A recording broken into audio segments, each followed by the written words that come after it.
ज्योतिराव फुले कहते हैं अगर एक पुरुष शिक्षित होता है तो वो अकेला शिक्षित होता है, अगर एक महिला शिक्षित होती है तो पूरा परिवार शिक्षित होता।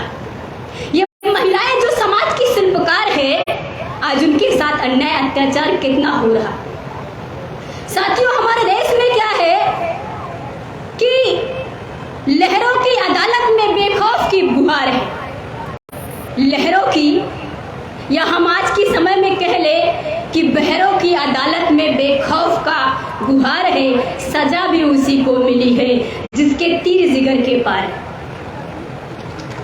आज क्या होता है साथियों, 10 साल का बच्चा अगर बस में चढ़ा है, 10 साल की उम्र से ज्यादा का बच्चा अगर बस में चढ़ा है तो उसकी पूरी टिकट ली जाती है, लेकिन अगर 17 साल का बलात्कारी है तो उसको नाबालिग कहा जाता है। क्या यही कानून है? अगर हम देखे जाए, हमारे देश में गरीब कानून से डरता है, अमीर कानून से खेलता है और राजनीति इसका दुरुपयोग करती है, जिसकी कीमत हमारी जनता को भरनी पड़ती है। आज की दीवारें जो है वो क्या बोलती है? इस शहरों की दीवारों पे लिखा होता है,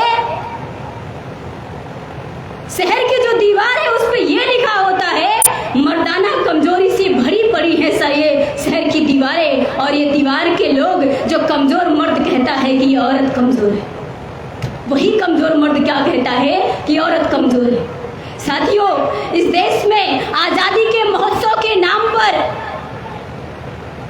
जिन लोगों को जेल से रिहा किया गया, बलात्कारी अन्याय अत्याचारियों को जेल से रिहा करा गया और उनको सम्मान पूर्वक स्थान दिया गया, समाज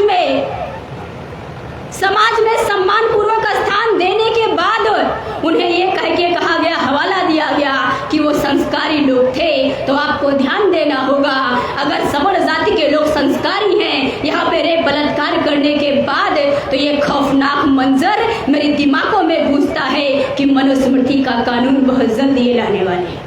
क्योंकि मनुस्मृति में महिलाओं के ऊपर या शेड्यूल कास्ट के ऊपर, SC ST OBC के ऊपर अगर सवर्ण लोग अत्याचार करते हैं तो उन्हें कोई भी सजा नहीं होती।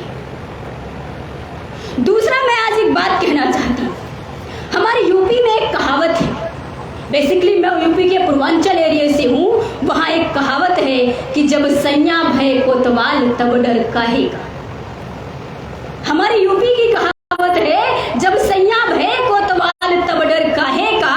यानी इस देश में वो चाहे महिला हो चाहे पुरुष हो, जो सवर्ण क्षेत्र में है, जो इसकी शासन व्यवस्था में आज कायम है, वो लोग क्या है, उनके लोग आज लेटेस्ट लोग इतना सांसद विधायक और मुख्यमंत्री CM PM बन के बैठे हैं, जिसकी वजह से क्या होता है, उनको कोई डर नहीं लगता। साथियों, अगर एक तरफ वो आदमी अच्छा है और रेपिस्ट है, दूसरी तरफ कोई रेपिस्ट है, कोई अन्याय अत्याचारी है और वो आदमी अच्छा है, ये दोहरा चरित्र खौफनाक मंजर की तरफ लेके जाता है।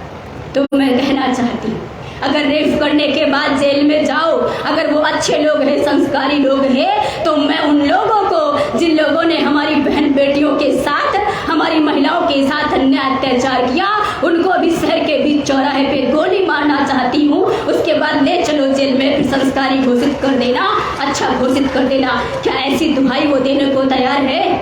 अगर नहीं है तो समाज में असमानता अभी भी बरकरार है। साथियों, हमारे देश के 31 राज्य है। 31 राज्य में अगर देखा जाए 365 दिन हर राज्य में होते हैं। हर महीने, हर सेकेंड, यहाँ 1 मिनट 1 घंटे में 49 बलात्कार होता है। एक दिन में 86 बलात्कार के रेशियो हमारे समाज में आते हैं। साथियों, मुझे एक कहावत याद आती है, जब ये दर्दनाक मंजर खौफ सुनने को मिलता है तो आज की जो हमारी महिलाएं हैं, हमारी बेटियां हैं, वो घर से बाहर निकलने में कतराती हैं। बाबर का एक बहुत फेमस स्टेटमेंट है, जब वो सरायपुर का युद्ध हार गया 1504 में, सेंट्रल एशिया उसके हाथ से चला गया। युद्ध हारने के बाद उनके साथियों ने पूछा, आप क्या करेंगे? बोले, भगवान का शुक्रिया अदा करेंगे। बोले, अच्छा, हारने के बाद भगवान का शुक्रिया अदा करोगे, ये क्या है? बोले, जानते हो भगवान का शुक्रिया क्यों अदा करेंगे? बोले, क्यों अदा करेंगे? बोले, इसलिए। बाबर कहता है, वो क्या कहता है, क्या हुआ अगर मैं मैदान हार गया?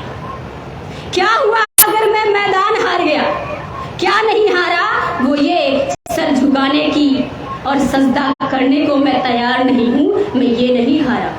उसी तरीके से आप महिलाओं को मैं कहना चाहती हूँ, आपके हाथ में जो बेलन है ये सिर्फ रोटियां बेलने के लिए नहीं है, आपके हाथ में बंदूक दे करके सीमा पे इस देश की रक्षा भी कर सकती है। आपको ये बात ध्यान देना हो।